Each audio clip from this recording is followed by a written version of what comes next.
Fujifilm Instax Mini 12 versus the Fujifilm Instax Mini 8 or 9. I'll look at the differences between these two cameras, I'll look at the features of each camera, and I'll also look at the difference in image quality between these two cameras. So the difference between Instax Mini 8 and 9 is that 8 does not have a selfie mirror, and the 9 is the same camera as the Instax Mini 8, but it does have a selfie mirror. The Instax Mini 12 is a brand new camera. It came out this year in March in 2023 and it costs $80. The Instax Mini 8 is a very old design. The Instax 8 came out in 2012 and the Instax Mini 9 is the one with the selfie mirror, came out in 2017. So these are not available new anymore, but they made so many of these, probably millions of these, that you can find these easily in the secondhand market. Usually the price of these cameras is somewhere around $40. If you find it in a garage sale, you might get it as cheap as $10. I'm not really sure. So these are not available new anymore, so the price varies quite a bit. And I'll say at the end of the video what I think it's worth it and which price I would get it or not and for what type of photographer. Both of these cameras use the Instax Mini film. The Instax Mini film is this one. It usually comes in this package of 20 packs. Inside are two cartridges. Each cartridge contains 10 images. The cost of this one is usually about $1 per print. Sometimes if you get them cheaper, it might be $15 for 20 prints, so about 75 cents per print. This is the size of the Instax print. You can compare it to the camera, so the prints are quite small. They both use AA batteries, which are in this compartment right here. A lot of people have issues with Instax Mini cameras because of the batteries, so I highly recommend using high quality batteries. These are some cheapo batteries that came with the camera. These are the brand new ones. But once you get new batteries for a camera, I highly recommend using high quality batteries, something like Duracells. There are pretty big differences between these two cameras. So the Instax Mini 12 is completely automatic. There are very few controls on this camera. So you have the shutter button right here. You turn on the camera, twisting this ring right here. And if you want to do a selfie or close-up, you twist it a little bit more like that. Other than that, there are no other controls on this camera. The batteries go in here. This is where you put the film. I have unboxing video, so if you want to check that out, you can see that. Here is the film counter that counts how many images you have. But there is no control on this camera except turning on and off and setting whether you want to do a selfie or you don't want to do a selfie. The Instax Mini 8 is actually quite a different camera. It's a mix of manual versus automatic. So to turn on the camera, you don't have the twisty, you have this button right here. So you push the button like that and the lens extends. On the top right here, you have different LEDs. What the camera does, it measures the light with these two sensors. And when you have something brighter than indoor, it will light up these different lights here. So right now we are inside a pretty dark room. I'm shooting.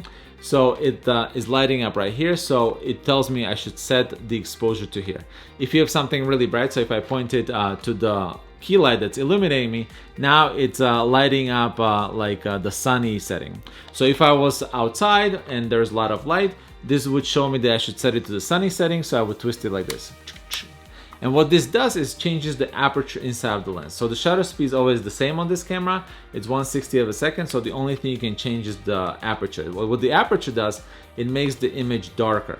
So when you're taking pictures, you have to frame your shot, then you look at the exposure control right here, and you have to select to the right setting.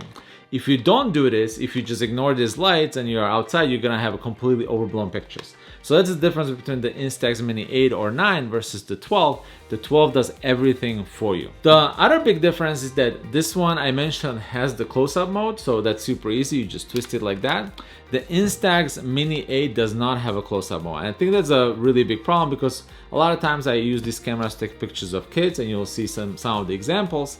And the close-up mode is super useful. If you're finding this video useful, please consider subscribing. It helps me out a lot. So let's look at some test images. So first I took a close-up shot of my son. And as I said, on the Mini 12, you can go a lot closer. And the picture, I'll show the details on the screen. He's much sharper in this picture. So I could get a little bit closer. So his face is a little bit bigger in the image. And he's also perfectly sharp. On the Mini 8, since it doesn't have the close-up mode, he's also a little bit to the side because the viewfinder is not properly framed. He's smaller and he's overall a little bit blurry. So a huge win for the Instax Mini 12 compared to the Instax Mini 8 or the Instax Mini 9. The next picture is an outdoor landscape. So this was taken kind of like midday sun in the Swiss Alps, so it's very bright here. And this is a really common problem with Instax cameras, the Mini or the Square, unless you're using the hybrid cameras like the Instax Mini Evo. The Instax cameras unfortunately can't handle super bright conditions. So like outdoor landscape, midday sun, the beach, or like when you have a lot of snow. It just can't close the lens enough to make the picture dark enough. So in this case, the Mini 8 told me to set it to the very sunny setting, so I did that, but it was still way too bright for this camera. The Mini 12 did better, so the image on the Mini 12 is not as overexposed as the Mini 8 picture, but it's still a little bit overexposed. So in this case, the Mini 12 definitely a win over the Mini 8, but neither of them are particularly great. The next image is an indoor portrait. So this is something that what I consider the most common scenario for the Instax cameras. So a lot of people use Instax cameras when they go to parties or on vacations or holidays, and they take pictures inside. So they use the flash on the camera, and there are usually some lights in the background, like the normal lights that you'll find inside an apartment. I position my son on my sofa, and in the background we have some lights, and also we have some string lights. The picture's actually pretty similar. I'm a little bit surprised by that. Mini 12 has an advantage compared to the Mini 8 because it has a slow shutter sync. So what it does is that it uses flash to eliminate the people in the foreground, but then it opens the shutter for a little bit longer to let more light from the background come in. And you can see that if you look really closely, the string lights behind him, I'll point it on the screen, you can see them on the Instax Mini 12, but on the Instax Mini 8, they are dark because it doesn't let off enough light from the background.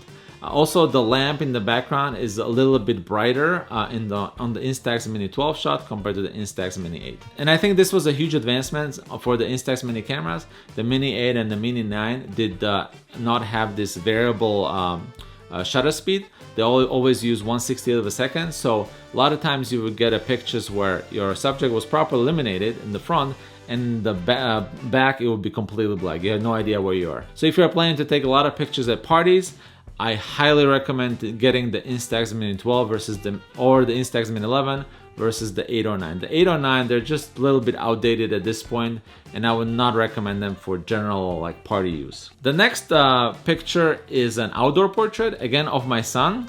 So I put him on the kind of like outdoor sofa that we have on the balcony. There's a lot of light coming from his side, from the left on the picture. So the cameras didn't really have to use flash, but unfortunately both the Instax Mini 12 and the Instax Mini 8, they always use flash. It's pretty annoying. You can turn off the flash only on the Instax Mini 90, and I'll do a video about that as well. But for these two cameras, the flash always fires. It's super annoying, and he is a little bit too bright on each of those pictures. I didn't write down which setting I used on the Instax Mini 8. I think it was the indoor setting, so still the brighter setting. But I set it to whatever the indicator told me.